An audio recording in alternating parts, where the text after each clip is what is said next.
On est tous un peu fascinés par nos origines, non? Par ces branches de notre arbre généalogique qui ont disparu dans la nuit des temps. Mais et si certains de nos parents n'étaient pas tout à fait perdus? S'ils se cachaient, là, juste hors de notre vue? La question peut paraître un peu simple, presque enfantine, mais en réalité, elle touche au cœur d'une quête très humaine, la recherche de l'inconnu. Alors, y a-t-il encore des monstres dans notre monde? Ou, pour le dire autrement, sommes-nous vraiment seuls? Bon, rentrons dans le vif du sujet.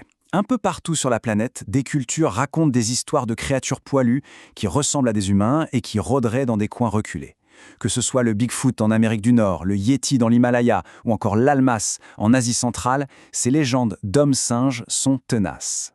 Eh bien, cette quête de créatures légendaires, elle a un nom, la cryptozoologie. C'est une chasse qui ne se base pas sur des preuves scientifiques dures, mais plutôt sur le folklore et les récits de témoins. Alors, la cryptozoologie, qu'est-ce que c'est exactement? Eh bien, c'est l'étude de créatures qui viennent tout droit des légendes, sans qu'on ait de preuves matérielles de leur existence. Ici, les preuves, ce sont les histoires, les témoignages. Ce qui est assez fou, c'est de voir à quel point les légendes peuvent être précises. Prenez le Bigfoot ou Sasquatch. On le décrit comme un géant poilu de 2 à 3 mètres dans les forêts d'Amérique. Le Yéti, lui, c'est un humanoïde des montagnes de l'Himalaya, parfois même vu comme une créature spirituelle. Les détails changent, mais l'idée de base, elle, reste.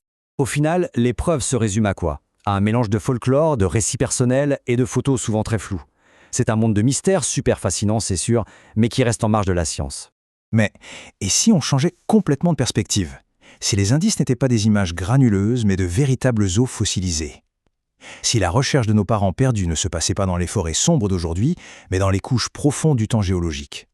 Et ça nous amène à une toute autre forme de recherche qui est tout aussi passionnante. La quête de la paléoanthropologie. La science qui, elle, traque nos véritables ancêtres. Cette quête-là, elle a un épicentre, le Grand Rift Est africain. C'est dans ces paysages absolument spectaculaires d'Éthiopie, du Kenya, de Tanzanie, que des scientifiques déterrent les fragments de notre histoire familiale, enfouis là depuis des millions d'années. Ces ancêtres, les scientifiques leur ont donné un nom, les hominines.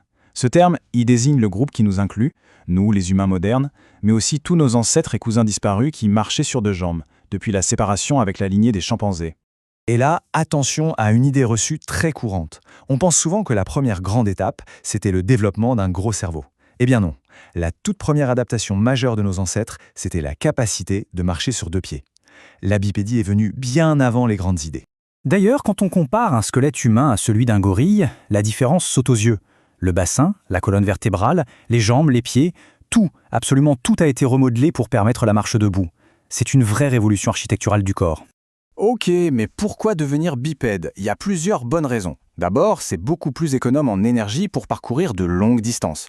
Ensuite, ça expose moins le corps au soleil brûlant de la savane. Et surtout, le point crucial, ça libère les mains. Des mains libres pour transporter de la nourriture, des outils ou ses petits. C'est une innovation qui a tout changé. Et toute cette histoire, elle se déroule sur une échelle de temps juste vertigineuse. On parle des premiers hominines potentiels il y a 7 millions d'années. Des australopithèques, un groupe vraiment clé qui se développe il y a 4 millions d'années. Notre propre genre, Homo, il n'apparaît que bien plus tard et il a dû survivre à d'énormes changements climatiques qui, eux, ont balayé d'autres branches de notre famille. Bon, maintenant, mettons ces deux quêtes face à face. D'un côté, la légende, de l'autre, le fossile. Deux visions radicalement différentes de ce que pourraient être nos parents perdus. Alors, comparons un peu. D'un côté, l'homme-singe des légendes. L'épreuve, le folklore. Son habitat, le monde entier. Sa taille, immense, une force de la nature. De l'autre côté, l'hominine des scientifiques, comme l'australopithèque. L'épreuve, des fossiles, des artefacts. Son lieu de vie, l'Afrique. Sa stature, plutôt petit, avec un petit cerveau. Et sa caractéristique principale, la bipédie. On est vraiment dans deux mondes complètement différents. D'un côté, on a donc une recherche qui poursuit des mystères bien vivants dans les ombres de notre présent, et de l'autre, une quête qui déterre la véritable histoire de notre famille, une histoire écrite dans la pierre et dans l'os il y a des millions d'années. Ce qui nous amène à la question finale. Qu'est-ce que cette obsession, cette double quête pour trouver nos parents perdus, qu'ils soient réels ou imaginaires, nous dit vraiment sur ce que ça signifie être humain?